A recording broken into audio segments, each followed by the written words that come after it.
Good times, good memories. Hello there, everyone. Dr. Novocaine is in the house, and the prescription for today is Mega Man 4 for the Game Boy. This is one that I am not playing blind because I owned this one back in the day, back when I was a wee Nidoran. And it's a hard one, or it was a hard one for me back then, but so much fun. That introduction theme is probably my favorite one of every Mega Man game that I've played. On any platform. Alright then.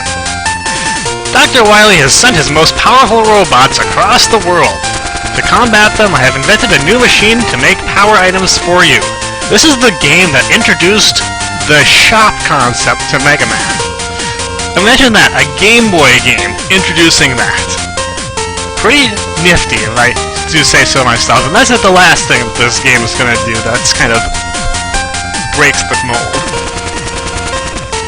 But to make the items, we need to use special energy items called P-Chips. Dr. Light just wants us to go on a shopping trip and collect his potato chips. Collect as many P-Chips as you can and bring them back to the lab.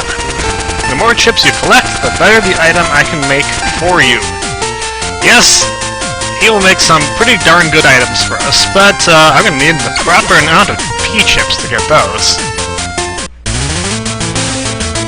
Alright. Being that this is Mega Man 4, it has for the Game Boy, it has Robot Masters from 4 and 5. This is the last one in the series that will do that. There will be one more that uses novel Robot Masters, but we'll get to that eventually. For now, Toadman. Toadman is, well, you've seen how easy he can be. So, we have access to all of Mega Man's canonical abilities. Sliding, charge shot, what have you. And it all feels pretty well controlled. Whoa, what was that? Did you see that? Yes. The Mega Buster in this game is more like the Mega Buster from Mega Man 5, and that is massive and has massive power. But in this game, it also has a nifty little effect of having a bit of recoil in the air or on the ground. And it's not trivial recoil too. That thing can knock you off of platforms. That is the only Mega Man game, to my knowledge, that has ever implemented something like that. I think it's kind of a cool concept. I mean, this guy is shooting a shot that is almost as big as himself. Why wouldn't it throw him back a little bit?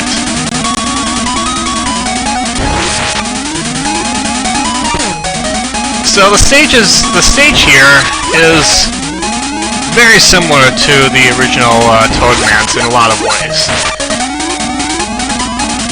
It's got your big snail mini-bosses,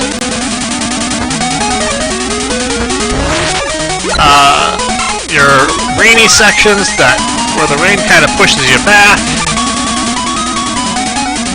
Although I feel like it's a little less, the wind effect is a little less aggressive in this game than it was in the NES game.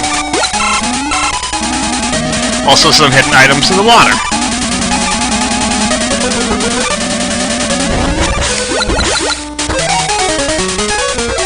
Also, once again, you do not start with Rush Coil. This game's like to make you work for your utilities.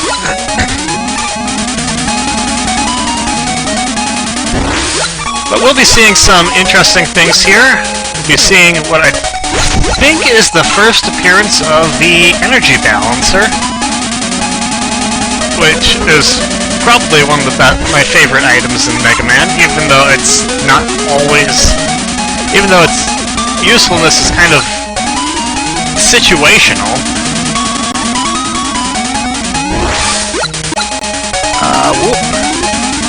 Now, I don't want to go sailing into those spikes down there, so I'm going to be careful. This game also has the more traditional Mega Man Game Boy physics, where if you press the side in the air, you're going.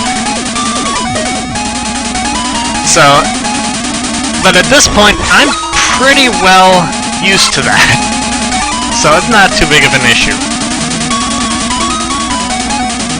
I played this game a few times more recently too, mainly in competition with my brother. We like to race.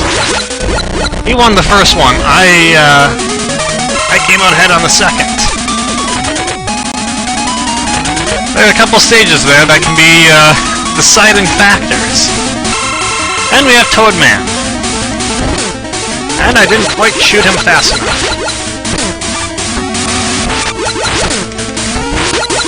He's not quite as predictable in this one as he is in... You can still kind of get him locked, but he tends to get the rain off a little bit faster. You may not always have time to charge up. The Rain Flush does a pretty good bit of damage, so you gotta be careful. It's actually a bit more how I would like to see Toadman in the Mega Man 4 version. Still predictable, but not as easily cheesed. And for beating Toadman, we get Rush Coil. A good way to tell you that this is the stage you're supposed to start at. Well, that was fun, and we still have time, I think, so let's go to Brightman's stage.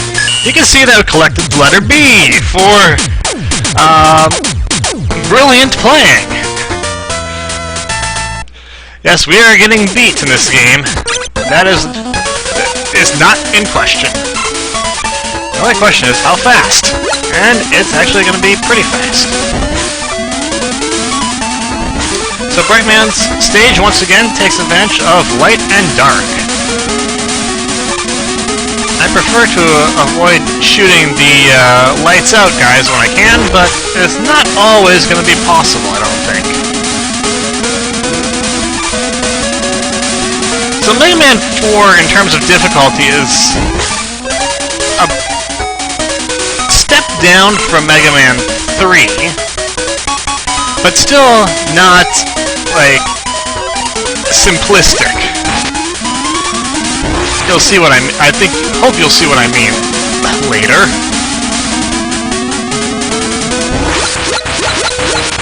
And granted, Mega Man 3 not all the stages were super difficult. Here's a new thing. These platforms only appear when lights are out. Here I can shoot these guys to my heart's content, because it doesn't really matter. They move up and down, and last until you get to the switch.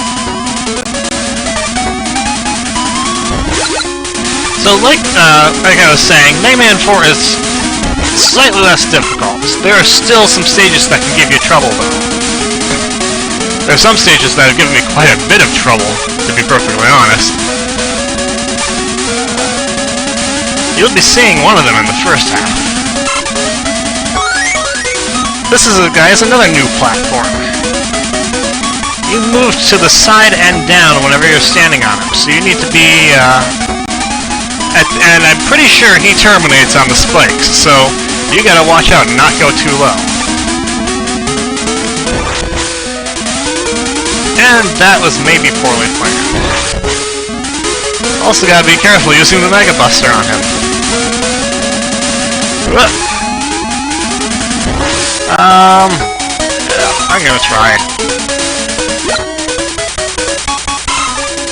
Rush Coil doesn't make any faces in this one. And while we're here...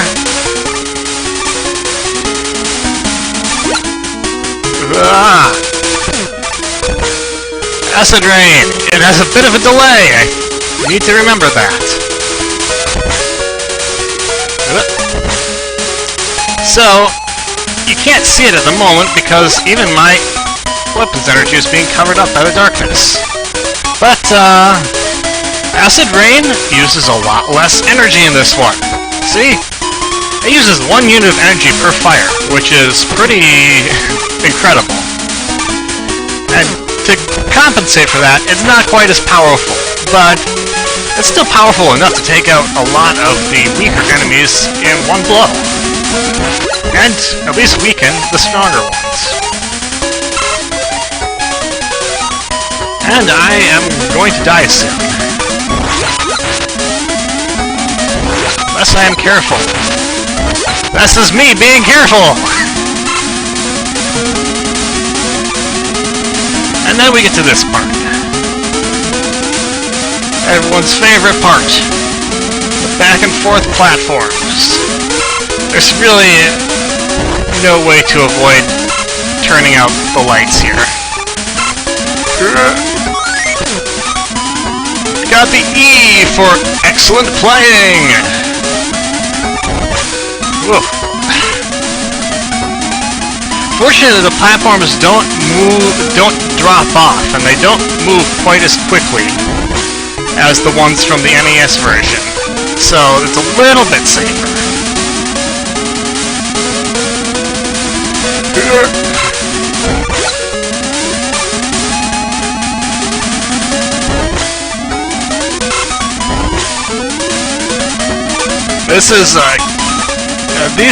This is not a terribly difficult stage either. And you don't have to ride anything actively across the spikes, just over them. And no totem poles get in the way. I am not even going to bother wasting weapons energy on this. I am going to die very quickly.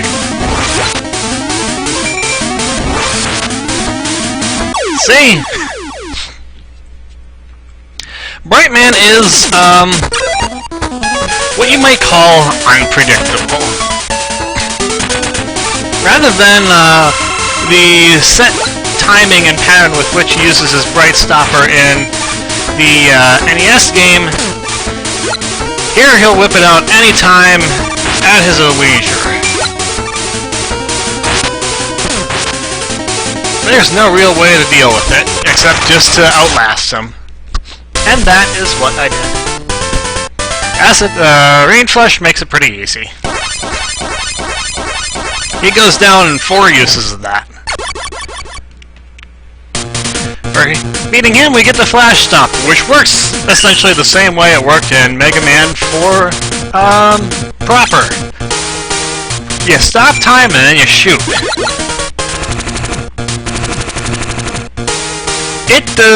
It still has a pretty high energy use. Well, I think I'll leave it off here. And we'll continue in the next video. That's all for me for now. Until next time, this is Doc, and I'll see you later.